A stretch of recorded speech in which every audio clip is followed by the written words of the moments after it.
visit with you a little bit about the coalition so you're familiar with it. South Dakota Grassland Coalition got started in the 90s, and all the livestock associations and really all the farm groups in South Dakota got together and said, we need something like this. We need an organization that will do handle some education, focus on grass, and forget about a lot of the other stuff.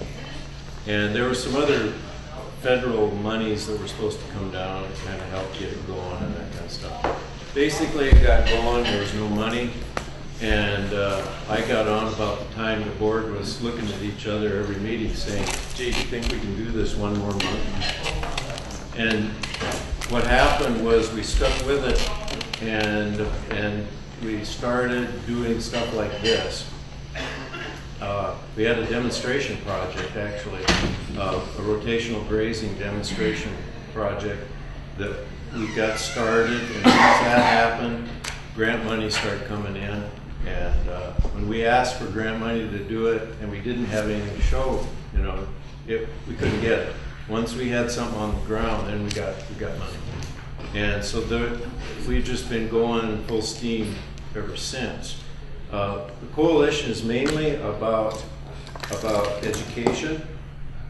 We also have the 319 grant, the Clean Water Act, EPA, and Judge Jessop manages that grant. And he's going to come up and tell you about it in a few minutes. But my part of this, we do a lot of education stuff. And around the state, we sponsor seminars, and we sponsor, like we go around the state with a holistic management course and go to 5 or 6 places in the winter time and put a course on, a 2-day course. Has anybody been to one of those? Yeah, well. If you haven't, it is something for you guys. I highly recommend, especially those of you that are asking how do we get the older generation involved. It gives you a whole new way. It's some of the best 2 days to spend. Yeah, and that's really good. You know, this looking at things from a holistic standpoint that will pay benefits for you for the rest of your life. And learning to do that and Roger is presenting that stuff to you, some of it. And but another thing we've done is pasture walks around the state, and we haven't done any this year. And the reason for that is we're kind of doing a transition. Our coordinator, as Kyle Shell was with us, he isn't with us anymore, and he changed jobs, and we're transitioning into another coordinator. And Judge is doing most of it for free, so but we'll get there. And what a pasture walk is that you say, like, you partner with, if we were to partner with your local conservation district and have a little, well, start at 3 o'clock in the afternoon, go out to a ranch, go to one pasture, go out there and talk about it and say, how is this managed? How could it be managed differently? What's going on here? Go back and have some lemonade, and that's it, you know.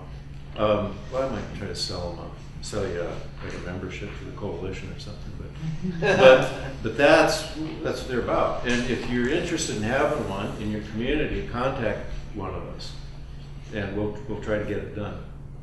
If there's a place, or your place, or a neighbor's, or somebody where you think this would be a good place to, you know, to show off what's there. And it doesn't take, you know, it doesn't have to be a big deal. You know, we'll give it, we'll try it. Next year, hopefully we can start doing that again. We have sponsored some outside grazing people, you know, the farther away from home you are, the more of an authority you are. So we bring people from Nebraska, South Africa, try to, you know, to get another perspective, you know, to promote the learning thing. The grazing school we've been partnering with SDSU and Fish and Wildlife, Game Fish and Parks. Who am I leaving out, Roger? Judge. NRCS. Thank you. I didn't want to leave them out. And that's and it's working good. You know, it seems like every school we get a little better at it, and I hope we can keep doing it. I'd like to sell you all a membership. They're $20 for 1 year and $35 for 2. And Roger said he would stand half of either one of those if you become a member. That's a great deal. We have a newsletter, and as a member you get a newsletter, and there's a little grazing article in there in every one, and then some kind of updates on what's going on with tours, which reminds me of another thing. We have sponsored an annual bus tour in the past, and help me out at the end of the day, what's the name of the Sand County? Leopold Award. The Leopold Award. Jim Falsteak brought that into this state a couple of years ago. Sand County Foundation sponsors this, and we get donations from around the state. What it is you identify a ranch, the Sand County Foundation does in South Dakota, that is progressive and exhibits good stewardship. And they receive an award called the Leopold Award and a $10,000 cash money, and then we do a tour on the ranch during the summer. And we've been doing this annually, and so if you see we go to Caprivas. Next Thursday, we're going to get Caprivas. That's the annual tour. So where is that? Raymond, by Raymond, South Dakota. Near Clark. And this has been interesting because what the Leopold Award does is it selects for private landowners that are doing stewardship, good stewardship, and they're doing it on their own. And instead of trying to get the government to get people to do stuff, this is a private organization. And anyway, all right. So I will have these judges going to come up now and do his part of it and talk about the 319 grant. And I'll have, these will be over here, and you can pick one up, and you can become a member while you're here before you leave, hopefully. Thank you. Touch on what Jim's doing, Farm Bill, the NRCS meetings. What's the last one? The State Technical Committee. Oh, okay. Jim is the guy that we get out of the way. You know, we say, okay, Jim, you know, we're behind you. And we get out of his way, and off he goes. And he's been doing a lot of good stuff. He's on the State Technical Committee, and so anything that NRCS is doing goes through there. And he gets on the committees, and he is influencing good conservation, and he's speaking for the landowners. Yeah, he's been working on the Farm Bill, and so he's been going to Washington and lobbying for the things that will, you know, I'm not good at explaining what he's doing, but it's private land, things that will benefit private landowners. And will he be back tomorrow? Yep. Okay, well, if you have any questions about that, be sure and ask him. Well, that's all I have, Judge.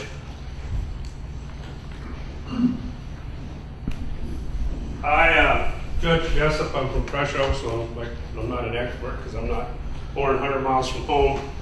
But a little bit more about the Leopold Award. The Sand County Foundation owns the land that Aldo Leopold actually, his house is on or something.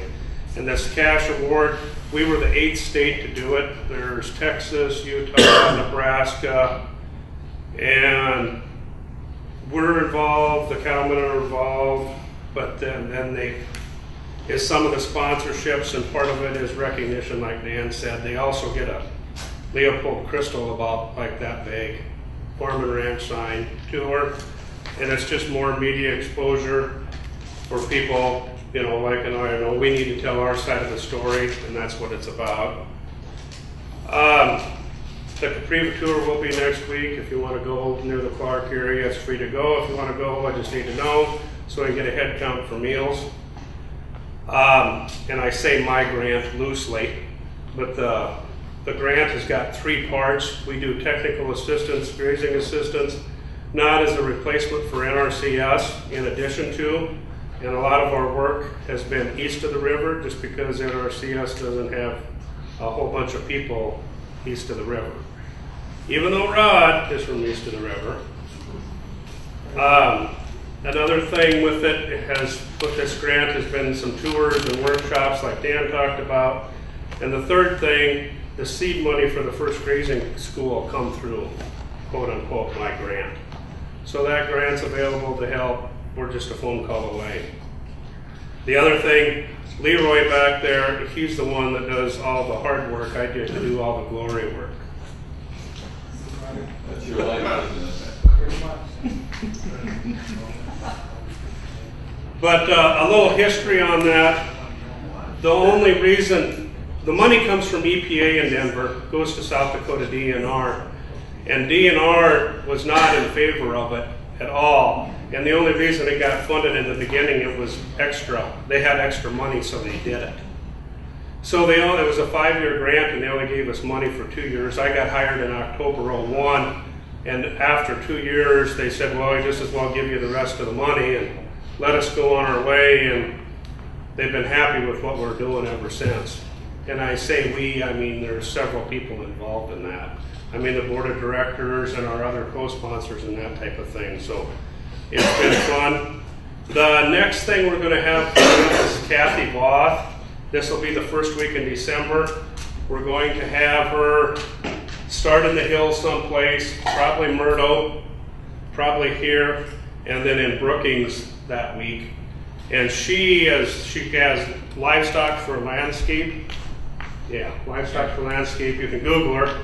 But what she does is train animals, sheep, any herbivore, I guess, to eat like leafy spurge, Canadian thistle, and that type of deal. And it's like a 2.5, 3-hour presentation. And basically when you get done, you'll have the tools to go home to train your cattle to eat Canadian thistle or whatever they be. So. You shake your head.